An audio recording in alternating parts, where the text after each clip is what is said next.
It's really interesting to think about it. And I know that one project was going to cut through Central Texas, and it was highly controversial. People don't want the high-speed rail on their land. It sounds like a good idea in theory, but I mean, I don't know. I'd just rather take an airplane. I don't know about you, Matt. And then once you get there in Texas, you're going to have to drive anyways. Because if you get to Houston, you're not walking around. I will say, high-speed rail is cheaper than airfare in most cases in Europe. Well, then I'll take it. I take that back. He's changed his mind. I take mine. That's all I'm saying. The per-ticket price is cheaper, but that's all I really know about that. He's changed his mind, but the weather is not changing much. Yeah, no. Unfortunately, it's kind of just going to stay the same through the weekend. In fact, today was one of the hotter days of the week. Yesterday, one of the hotter days of the week, and we're going to continue that trend into the weekend. I know we had a pretty decent start to the week, but we're not going to have a great end of the week. So, heat advisory in effect for your Saturday. So we had one in effect for today. It extends into Saturday.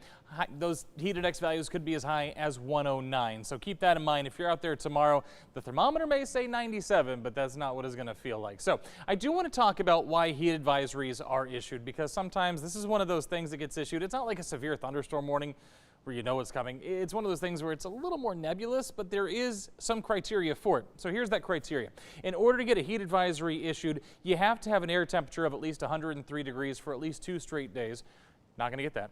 Or heat index values of at least 105 for at least 2 days. And because we did have areas that hit 105 on the heat index scale today, and we expect to have it again tomorrow, that is why the heat advisory was issued. So that's when you're going to see those issued. It's not for one day at a time. It's for these kind of streaks that we tend to have. Extreme heat warning criteria. Let me step out of the way of this. Think about this. You have to have a heat index value of at least 110 for at least 2 days. We haven't seen that this year, and that's good news. Let's talk about the specifics for tomorrow, though. Again, kind of basically where we have been in terms of temperatures. We're talking upper 90s for your Saturday afternoon. Nothing really out of the ordinary there compared to what we've been seeing the last couple of days. And really, unfortunately, this is a problem when I say it this way, is there's not a whole lot out of the ordinary here when I show you the heat index values, because we've been above 100 for the last couple of days, and we're going to stay that way as we head into your Saturday afternoon. So keep that in mind. And I know we always talk about how to stay safe, always stay hydrated, take breaks, make sure you have access to air conditioning or shade or something. Just get out of direct sunlight and make sure you keep yourself safe. But what we don't always talk about is how to tell the differences between something that may just need some hydration and something that may actually require a trip to the hospital. Let's talk about it. I'm not going to read all these off, but we're going to go over some of the highlights here. So heat exhaustion, you might feel a little faint, you might feel a little dizzy. When that starts to accelerate to heat stroke, you start to get that headache, and that is when you start to need to start thinking about seeking professional medical assistance there.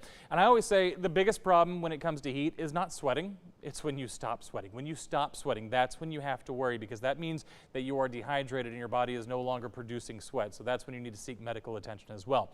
Also, red, hot, dry skin, that could be an indicator of heat stroke as well. Heat exhaustion, maybe cool, pale, clammy, and again, that's when you're going to want to make sure you get hydrated. Anything on the right-hand side of your screen, that's hydration. Anything on the left-hand side in red, yeah, that is seeking medical attention for sure. When your pulse gets very strong, very rapid, again, that is a sign of heat stroke.